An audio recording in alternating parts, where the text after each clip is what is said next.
mke wangu. Huyu mtoto mpaka sasa hivi yuko wapi? Karibu.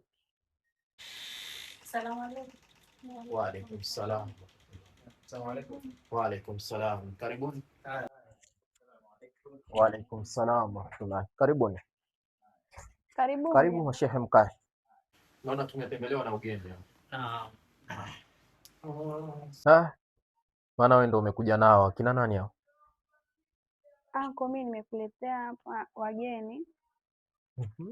Katika hao wageni mmoja anataka awe mume wangu, ndio nimekuja kumtambulisha. Yaani wewe umenikuja kunitambulisha wageni ambao wanataka kukuoa? Si vibaya, jambo la heri. Au semaje mke wangu? Jambo la heri, lakini wewe unajuaga masharti yangu hapa nyumbani. Mume akija hapa kuoa au anajua dini au anajua kusoma vizuri kabisa Qur'an? Anajua kusoma? Katika nyinyi waoaji hapa, nani kwanza ndo muoaji hapa? Mimi hapa ni kama mshenga, nimekuja kumsindikiza ndugu yangu hapa Ibra, na huyo ndo mhusika wa jambo lenyewe kabisa. Karibu kijana. Sasa Karibu sana. Mimi sipendi sana kupoteza muda. Mimi nataka japo sura moja. Unajua kusoma labda Qur'ani kidogo? Thubutu! Hawezi!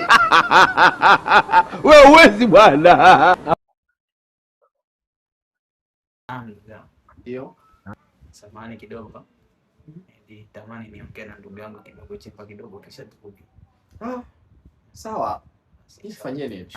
Twende ndugu yangu.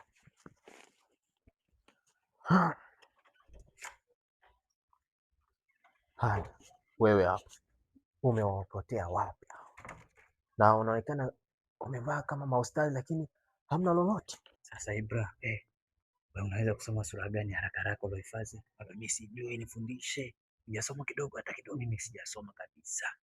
Sasa sikiliza, nitakusomesha sura fupi kidogo alafu ukaisome pale. Sura gani sasa? Nasoma suratul Ikhlas. Basi ndio Jamani tusome, jamani. Allahu ile.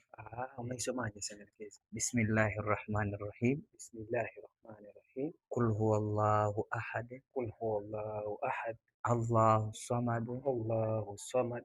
Lam yalid. Lam yalid. Lam yalid. Lam yalid. Lam yalid. Lam yalid.